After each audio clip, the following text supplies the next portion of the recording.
Hello friends, പുതിയൊരു വീഡിയോയിലേക്ക് സ്വാഗതം.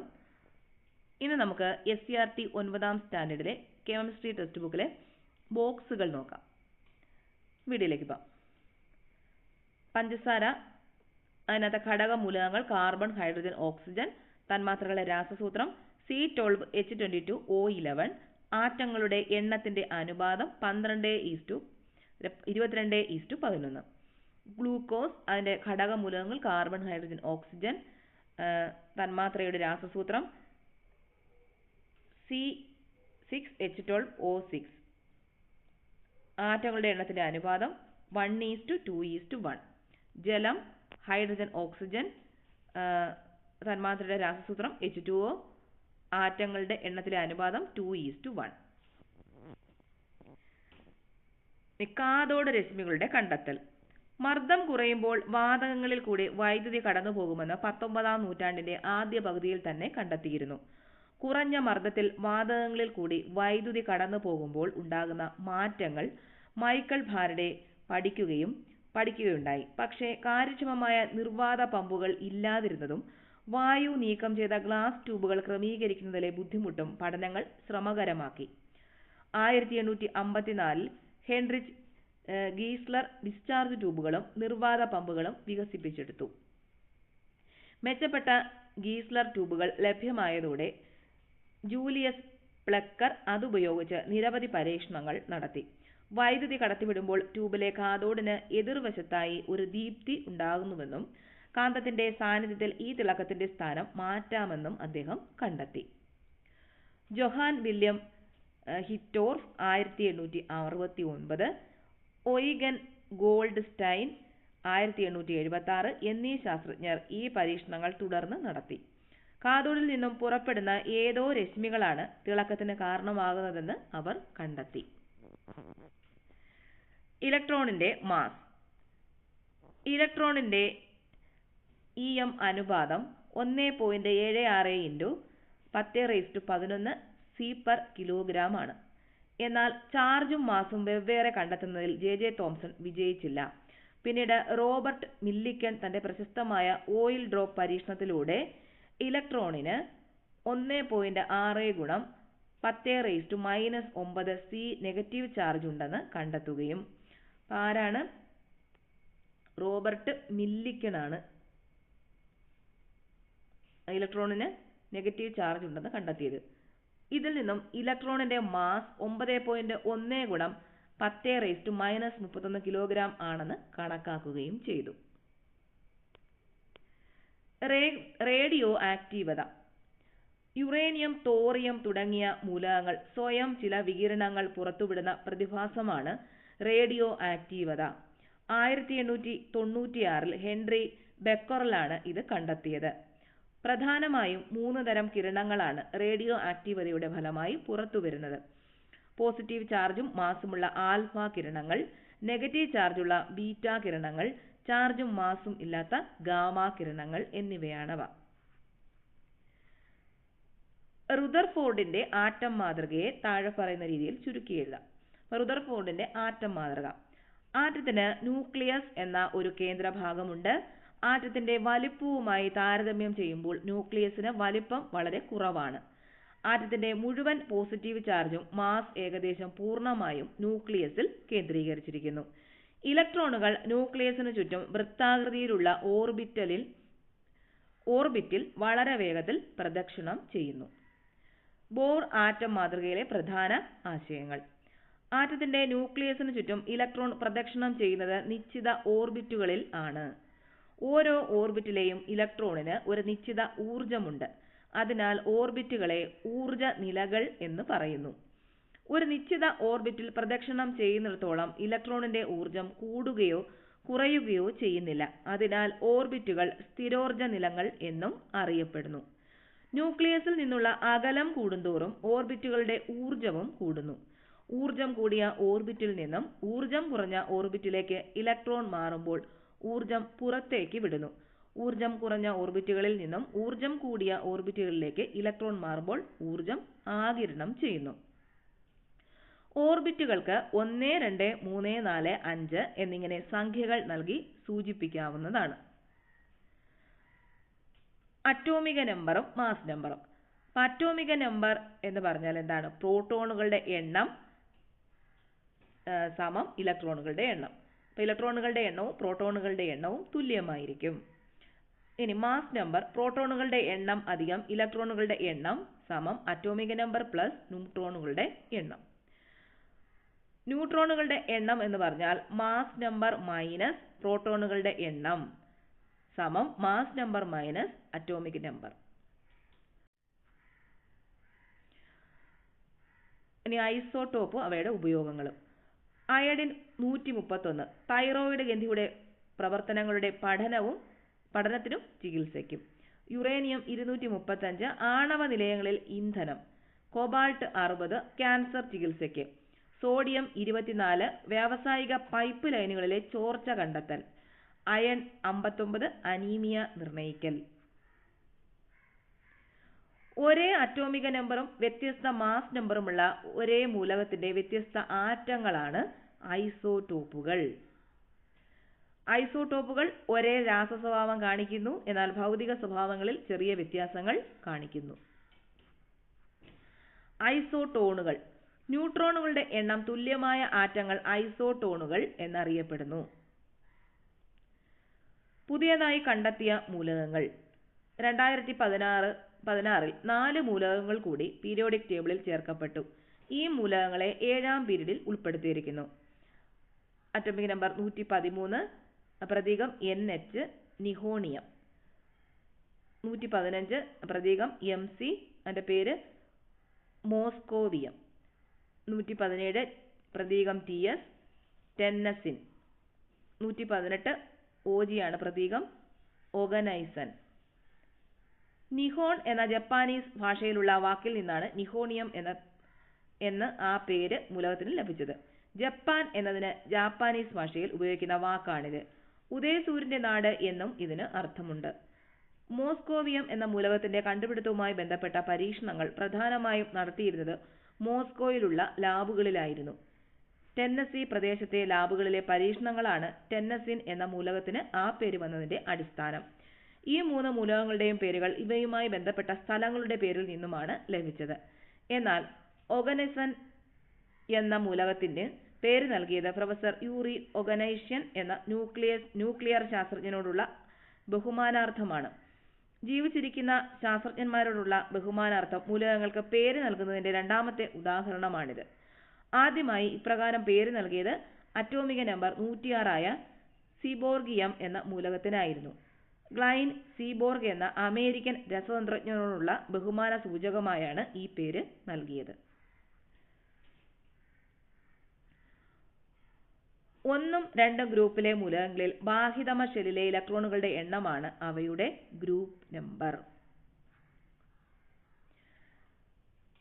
12ാം ഗ്രൂപ്പ് മൂലകങ്ങൾ. 12ാം ഗ്രൂപ്പിലെ മൂലകങ്ങൾ സംക്രമണ മൂലകങ്ങളായി പൊതുവെ പരിഗണിക്കപ്പെടുന്നുണ്ടെങ്കിലും യഥാർത്ഥത്തിൽ അവ സംക്രമണ മൂലകങ്ങളല്ല. 2ാം ഗ്രൂപ്പിലെ ലോഹ സ്വഭാവം കൂടിയ മൂലകങ്ങളിൽ നിന്നും 13ാം ഗ്രൂപ്പ് മുതൽ ലോഹ സ്വഭാവം പൊതുവെ കുറഞ്ഞ മൂലകങ്ങളിലേക്കുള്ള ക്രമാനുഗതമായ പരിവർത്തനം അഥവാ സംക്രമണം സൂചിപ്പിക്കുന്നതിനാലാണ് 3 മുതൽ 12 വരെയുള്ള ഗ്രൂപ്പുകളിൽ ഉൾപ്പെടുന്ന മൂലകങ്ങളെ സംക്രമണ മൂലകങ്ങൾ എന്ന് വിളിക്കുന്നത്. പൊതുവെ ഒരേ പീരീഡിലുള്ള സംക്രമണ മൂലകങ്ങളുടെ ബാഹ്യതമ ഷെല്ലിലെ ഇലക്ട്രോണുകളുടെ എണ്ണം തുല്യമാണ്. അതുകൊണ്ടവ പീരിയോഡിലും രാസഗുണങ്ങളിൽ സാദൃശ്യം കാണിക്കുന്നു.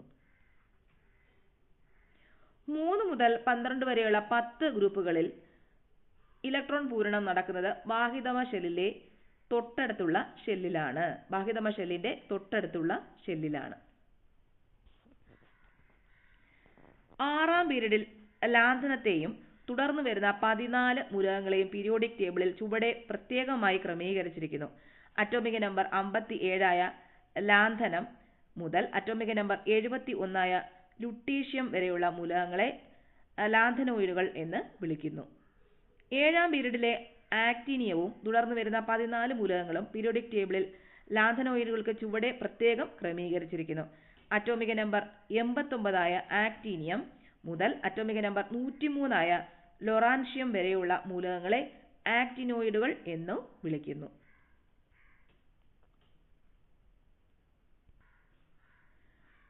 ട്രാൻസ് യുറേനിയം മൂലകങ്ങൾ. നാളിതുവരെ കണ്ടുപിടിക്കപ്പെട്ടിട്ടുള്ള 118 മൂലകങ്ങളെ ആധുനിക പീരിയോഡിക് ടേബിളിൽ ഉൾപ്പെടുത്തിയിരിക്കുന്നു.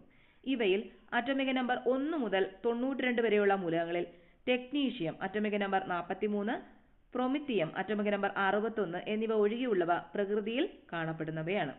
അറ്റോമിക് നമ്പർ 92 ശേഷമുള്ള മൂലകങ്ങളിൽ കൃത്രിമമായി നിർമ്മിക്കപ്പെട്ടവയാണ്. കൃത്രിമ മൂലകങ്ങൾ സ്ഥിരത കുറഞ്ഞവയും റേഡിയോ ആക്റ്റീവ് സ്വഭാവം പ്രദർശിപ്പിക്കുന്നവയുമാണ്. അറ്റോമിക് നമ്പർ 92 യുറേനിയത്തിന് ശേഷം വരുന്ന മൂലകങ്ങൾ ട്രാൻസ് യുറേനിയം. ഒരു ഗ്രൂപ്പിൽ മുകളിൽ നിന്നും താഴേക്ക് വരുന്തോറും ന്യൂക്ലിയർ ചാർജ് വർദ്ധിക്കുന്നുണ്ടെങ്കിലും അതിന്റെ സ്വാധീനത്തെ മറികടക്കുന്ന വിധത്തിൽ ഷെല്ലുകളുടെ എണ്ണം കൂടുന്നതിനാൽ ആറ്റത്തിന്റെ വലിപ്പം കൂടി വരുന്നു.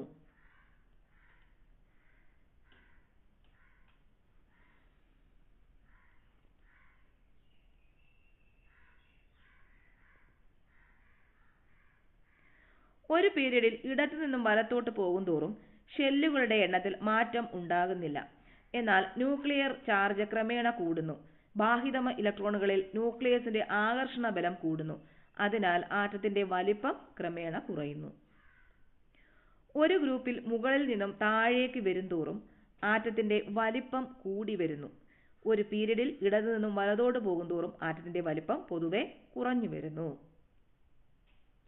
ഒരു പീരീഡിൽ ഇടതു നിന്നും വലത്തോട്ട് പോകുന്തോറും ഷെല്ലുകളുടെ എണ്ണത്തിൽ മാറ്റം ഉണ്ടാകുന്നില്ല.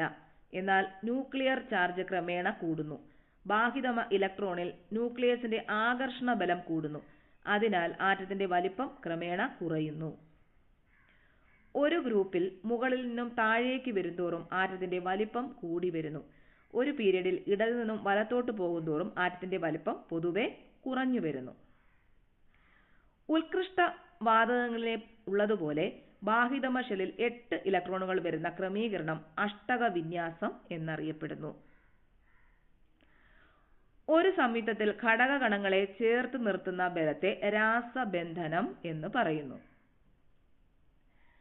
വാതകാവസ്ഥയിലുള്ള ഒറ്റപ്പെട്ട ഒരാറ്റത്തിന്റെ ബാഹിതമ ഷെല്ലിലെ ഏറ്റവും ദുർബലമായി ബന്ധിച്ചിരിക്കുന്ന ഇലക്ട്രോണിനെ സ്വതന്ത്രമാക്കാൻ ആവശ്യമായ ഊർജമാണ് ആ മൂലകത്തിന്റെ അയോണീകരണ ഊർജം.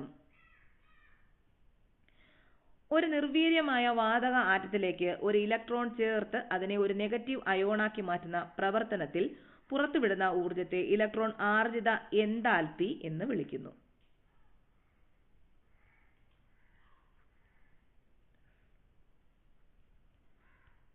Gilbert Newton Lewis.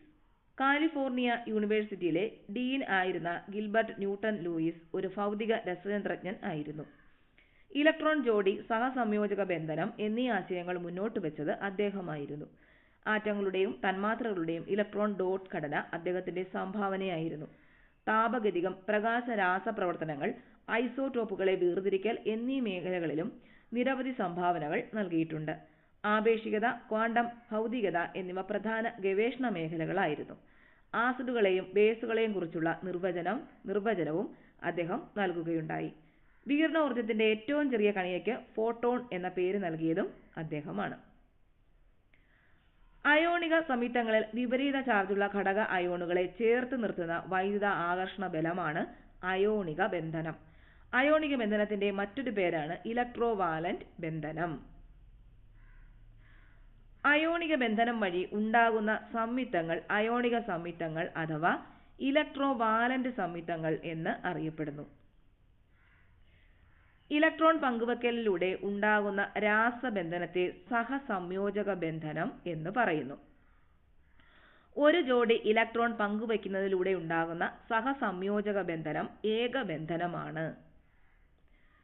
2 ജോഡി ഇലക്ട്രോണുകൾ പങ്കുവെച്ചുണ്ടാകുന്ന സഹസംയോജക ബന്ധനമാണ് ദ്വിബന്ധനം. 3 ജോഡി ഇലക്ട്രോണുകൾ പങ്കുവെച്ചുണ്ടാകുന്ന സഹസംയോജക ബന്ധനമാണ് ത്രിബന്ധനം. സഹസംയോജക ബന്ധനത്തിൽ ഏർപ്പെട്ട 2 ആറ്റങ്ങൾക്കിടയിൽ പങ്കുവെച്ച ഇലക്ട്രോൺ ജോഡിയെ ആകർഷിക്കാനുള്ള അതത് ആറ്റത്തിന്റെ ആപേക്ഷിക കഴിവാണ് ഇലക്ട്രോനെഗറ്റിവിറ്റി. സഹസംയോജക ബന്ധനം വഴിയുണ്ടാകുന്ന സംയുക്തങ്ങളെ സഹസംയോജക സംയുക്തങ്ങൾ എന്ന് വിളിക്കുന്നു. അലോഹ മൂലകങ്ങൾ തമ്മിൽ സംയോജിക്കുമ്പോൾ സാധാരണയായി സഹസംയോജക സംയുക്തങ്ങളാണ് ഉണ്ടാകുന്നത്. ഹൈഡ്രജൻ ബന്ധനം. ഉയർന്ന ഇലക്ട്രോനെഗറ്റിവിറ്റി ഉള്ള ആറ്റവുമായി സഹസംയോജക ബന്ധനത്തിൽ ഏർപ്പെട്ടിരിക്കുന്ന ഹൈഡ്രജനിൽ ഭാഗിക പോസിറ്റീവ് ചാർജ് രൂപപ്പെടും. ഇങ്ങനെ ഭാഗിക പോസിറ്റീവ് ചാർജുള്ള ഹൈഡ്രജനും മറ്റൊരു തന്മാത്രയിലെയോ അതേ തന്മാത്രയിലെയോ ഇലക്ട്രോനെഗറ്റീവ് ആറ്റവും തമ്മിലുള്ള വൈദ്യുത ആകർഷണ ബലമാണ് ഹൈഡ്രജൻ ബന്ധനം. ജലത്തിന്റെ സവിശേഷ സ്വഭാവങ്ങൾക്ക് ഒരു കാരണം തന്മാത്രകൾക്കിടയിലുള്ള ഹൈഡ്രജൻ ബന്ധനമാണ്. ഐസിന്റെ സാന്ദ്രത ജലത്തിൻ്റെതിനേക്കാൾ കുറഞ്ഞിരിക്കുന്നതിനും കാരണം ഹൈഡ്രജൻ ബന്ധനമാണ്. ഫ്ലൂറിൻ, ഓക്സിജൻ, നൈട്രജൻ എന്നീ മൂലകങ്ങളുമായി സഹസംയോജക ബന്ധനത്തിൽ ഏർപ്പെട്ടിരിക്കുന്ന ഹൈഡ്രജനാണ് സാധാരണയായി ഹൈഡ്രജൻ ബന്ധനത്തിൽ ഏർപ്പെടുന്നത്. അമോണിയ, ഹൈഡ്രജൻ ഫ്ലൂറൈഡ് എന്നീ തന്മാത്രകളും പ്രോട്ടീൻ, ന്യൂക്ലിക് ആസിഡ് എന്നീ ജൈവ തന്മാത്രകളും ഹൈഡ്രജൻ ബന്ധനമുള്ള തന്മാത്രകൾക്ക് ഉദാഹരണങ്ങളാണ്. രാസപ്രവർത്തനത്തിൽ ഏർപ്പെടുമ്പോൾ ഒരാറ്റം വിട്ടുകൊടുക്കുകയോ സ്വീകരിക്കുകയോ പങ്കുവയ്ക്കുകയോ ചെയ്യുന്ന ഇലക്ട്രോണുകളുടെ എണ്ണമാണ് അതിന്റെ സംയോജകത. അന്തർ തന്മാത്രാ ബലങ്ങൾ. തന്മാത്രയിലുള്ള സഹസംയോജക ബന്ധനം, അയോണിക ബന്ധനം എന്നീ ബലങ്ങൾക്ക് പുറമെ സൂക്ഷ്മകണങ്ങൾ ഏതൊക്കെയാണ്? ആറ്റങ്ങൾ, തന്മാത്രകൾ തമ്മിലുള്ള ആകർഷണ വികർഷണ ബലങ്ങളെ അന്തർ തന്മാത്രാ ബലങ്ങൾ എന്ന് വിളിക്കുന്നു. ഹൈഡ്രജൻ ബന്ധനം അന്തർ തന്മാത്രാ ബലത്തിന് ഉദാഹരണമാണ്. വ്യത്യസ്ത സംയോജകത പ്രകടിപ്പിക്കുന്ന മൂലകങ്ങൾ. നിരവധി മൂലക ആറ്റങ്ങൾ വ്യത്യസ്ത സംയോജകതകൾ പ്രകടിപ്പിക്കുന്നുണ്ട്. അയൺ, കോപ്പർ, ഫോസ്ഫറസ് തുടങ്ങിയ മൂലകങ്ങൾ ഇതിന് ഉദാഹരണങ്ങളാണ്. അയണിന്റെ സംയുക്തങ്ങളിൽ അയൺ 2, 3 എന്നീ സംയോജകതകൾ പ്രകടിപ്പിക്കുന്നുണ്ട്. ഫെറിക് ക്ലോറൈഡിൽ അയണിന്റെ സംയോജകത 3 ആണ്. ഫെറസ് ക്ലോറൈഡിൽ അയണിന്റെ സംയോജകത 2 ആണ്. കോപ്പർ 1, 2 എന്നീ സംയോജകതകൾ പ്രകടിപ്പിക്കുന്നുണ്ട്. കോപ്പർ സംയുക്തങ്ങളായ കുപ്രസ് ഓക്സൈഡിൽ കോപ്പറിന്റെ സംയോജകത 1ഉം കുപ്രിക് ഓക്സൈഡിൽ സംയോജകത 2ഉം ആയിരിക്കും. ഫോസ്ഫറസിന്റെ ക്ലോറൈഡുകളായ PCl3യിൽ ഫോസ്ഫറസിന്റെ സംയോജകത 3ഉം PCl5ൽ സംയോജകത 5ഉമാണ്. ഒരു ലവണത്തിലെ പോസിറ്റീവ് അയോണുകളുടെയും നെഗറ്റീവ് അയോണുകളുടെയും ചാർജുകളുടെ ആകെത്തുക 0 ആയിരിക്കും. ആന്റോയിൻ ലാവോസിയ ജ്വലന പ്രക്രിയയിൽ ഓക്സിജന്റെ പങ്ക് കണ്ടെത്തി ശ്വസനം നടക്കുമ്പോൾ ഓക്സിജൻ ആഗിരണം ചെയ്യപ്പെടുകയും കാർബൺ ഡൈ ഓക്സൈഡ് പുറത്തുവിടുകയും ചെയ്യുന്നുവെന്ന് കണ്ടെത്തി ആസിഡുകളിൽ ഓക്സിജന്റെ സാന്നിധ്യം മനസ്സിലാക്കി ഓക്സിജൻ, ഹൈഡ്രജൻ എന്നിവയ്ക്ക് പേരുകൾ നൽകി. അറിയപ്പെട്ടിരുന്ന മൂലകങ്ങളെ ലോഹങ്ങൾ, അലോഹങ്ങൾ എന്നിങ്ങനെ വർഗീകരിച്ചു. 1789 ഫ്രഞ്ച് വിപ്ലവത്തിനു ശേഷം ഉണ്ടായ രാഷ്ട്രീയ മാറ്റങ്ങളെ തുടർന്ന് 1794 പ്രതിഭാധനനായ ഈ ശാസ്ത്രജ്ഞൻ ഗില്ലറ്റിൻ ചെയ്യപ്പെട്ടു എന്നത് ശാസ്ത്രലോകത്തെ ദാരുണമായ സംഭവമാണ്. ഒരു രാസപ്രവർത്തനത്തിൽ അഭികാരകങ്ങളുടെ ആകമാസും ഉൽപ്പന്നങ്ങളുടെ ആകമാസും തുല്യമായിരിക്കും. ഒരു രാസപ്രവർത്തനത്തിലെ അഭികാരകങ്ങളിലെയും ഉൽപ്പന്നങ്ങളിലെയും ഒരേ ഇനത്തിൽപ്പെട്ട ആറ്റങ്ങളുടെ എണ്ണം തുല്യമാക്കുന്ന പ്രക്രിയയാണ് രാസസമീകരണം. ഇങ്ങനെ കിട്ടുന്ന സമവാക്യം സമീകൃത രാസസമവാക്യം എന്ന് അറിയപ്പെടുന്നു. രാസപ്രവർത്തനത്തിൽ ഇലക്ട്രോൺ നഷ്ടപ്പെടുന്ന പ്രവർത്തനമാണ് ഓക്സീകരണം. രാസപ്രവർത്തനങ്ങളിൽ ഇലക്ട്രോൺ നേടുന്ന പ്രവർത്തനമാണ് നിരോക്സീകരണം. ഓക്സീകരണത്തിന് സഹായിക്കുന്നതാണ് ഓക്സികാരി. ഒരു രാസപ്രവർത്തനത്തിൽ ഓക്സികാരി നിരോക്സീകരിക്കപ്പെടുന്നു. നിരോക്സീകരണത്തിന് സഹായിക്കുന്നതാണ് നിരോക്സികാരി. രാസപ്രവർത്തനത്തിൽ നിരോക്സികാരി ഓക്സീകരിക്കപ്പെടുന്നു. ഒരു സംയുക്തത്തിലെ എല്ലാ രാസബന്ധനങ്ങളും അയോണികമായി പരിഗണിച്ചാൽ അതിലെ ഓരോ ആറ്റത്തിലും രൂപം കൊള്ളുന്ന ചാർജിനെ ആ ആറ്റത്തിന്റെ ഓക്സിഡേഷൻ നമ്പർ അഥവാ ഓക്സീകരണ അവസ്ഥ എന്ന് പറയുന്നു.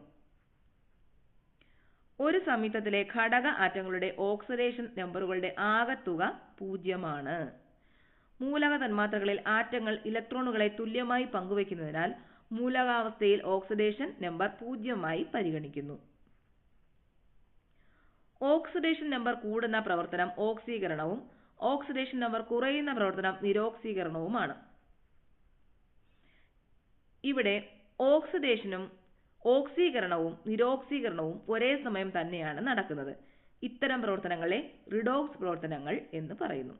അപ്പോൾ ഓക്സീകരണവും നിരോക്സീകരണവും ഒരേ സമയം നടക്കുന്ന പ്രവർത്തനങ്ങൾക്ക് പറയുന്ന പേരാണ് റിഡോക്സ് പ്രവർത്തനങ്ങൾ. ഒരു റിഡോക്സ് പ്രവർത്തനങ്ങളിൽ ഓക്സീകാരിക്ക് നിരോക്സീകരണവും നിരോക്സീകാരിക്ക് ഓക്സീകരണവും സംഭവിക്കുന്നു.